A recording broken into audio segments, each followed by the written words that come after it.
के अंदर। Thank you so much sir.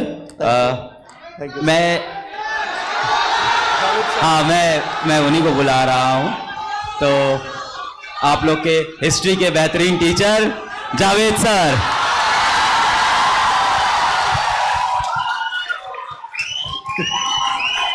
Thank you so much, thank you so much. सबसे पहले तो प्रयागराज की इस पावन धरती को मेरा प्रणाम। अलग सर का स्वागत है।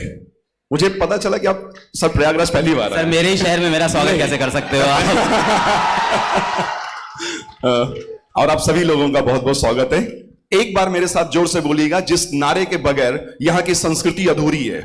हर हर महादेव।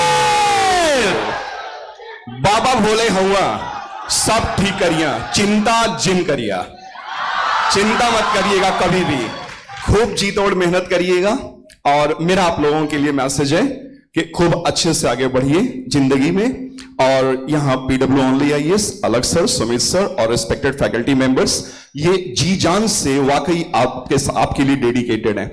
मैं तकरीबन 16 साल से पढ़ा रहा हूं सिविल सर्विसेज आईएएस एस्पायरेंट्स को, लेकिन इतना डेडिकेटेड टीम, इतनी डेडिकेटेड फैकल्टी, और सबसे इंपॉर्टेंट बात कि इतने ऑनेस्टी से, इतनी ईमानदारी से। और एक और चीज मन की बात कहना चाहूंगा, अफोर्डेबिलिटी के साथ बहुत कम, जितना कम हो सकता है उतने कम में आप लोगों के लिए हर एक रिसोर्स, हर एक संसाधन उपलब्ध कराए गए हैं। तो इसका भरपूर खूब इस्तेमाल करिए। और यूपीएससी सिविल सर्विसेज के जर्नी में, इस प्रिपरेशन में 2-3 चीजों का ख्याल रखिएगा मेरे एक्सपीरियंसेस में, कि जो भी आप पढ़ते हैं उसका एनालिटिकल अप्रोच डेवलप करिएगा। विश्लेषणात्मक क्षमता आपके अंदर होनी चाहिए। सिर्फ याद नहीं करना है, रटना नहीं है। Analytical approach.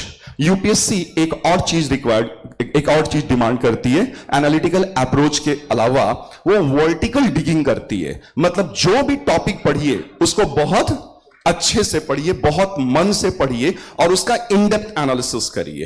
ठीक है ना? ये हॉरिजॉन्टल जाने वाला एग्जामिनेशन नहीं है, ये ऊपर ऊपर सतही नहीं है, ये सतही नहीं है, ये वर्टिकल डिगिंग करेगा। और एनालिटिकल अप्रोच, कॉन्सेप्चुअल क्लैरिटी बहुत इंपॉर्टेंट होता है एग्जाम में। नहीं है, ये सतही नहीं है, ये वर्टिकल डिगिंग करेगा। और एनालिटिकल अप्रोच, कॉन्सेप्चुअल क्लैरिटी बहुत इंपॉर्टेंट होता है एग्जामिनेशन के लिए। तो ये 3-4 चीजें हैं जो मैं आप लोगों को सजेस्ट अपनी तरफ से और हमारी टीम की तरफ से करना चाहूंगा। और खूब मेहनत करिएगा, सफलता की ऊंचाइयां, बुलंदियों को छूमिए। और एक चीज और, कि द्रोणाचार्य की पहचान अर्जुन से, तो हमारी पहचान आप लोगों से है, आप ही लोगों से बनेगी। Thank you so much sir. Thank you so much sir, thank you so much. Mahadev मेरे दिल के बहुत करीब हैं। मेरा नाम जावेद है, तो आप लोग हो सकता हो कि 1-2 लोगों को, कुछ लोगों को थोड़ा ऑड लगे कि अरे मुसलमान होकर के ऐसा कैसे नारा लगा दिया। ऐसा बिल्कुल भी नहीं है। वो यहां हैं, वो कड़ में वास करते हैं। और मैं गाजीपुर मोहम्मदाबाद के पास एक छोटे से गांव फकनपुरा का रहने वाला हूं। और हमारी संस्कृति और हमारे इस तरफ के पूरे बेल्ट में महादेव के बिना, या आप कह लीजिए कि भारत में श्री राम के बिना, जो कड़कड़ में निवास करते हैं, उनके बिना कुछ भी नहीं है, सब कुछ अधूरा है। तो ये याद रखिएगा। Thank you so much, thanks a lot. Thank you so much. संस्कृति को सर थोड़ा रिप्रेजेंट करना जरूरी होता है। Thank you so much sir, thank you. हाँ, अब मैं बुलाना चाहता हूं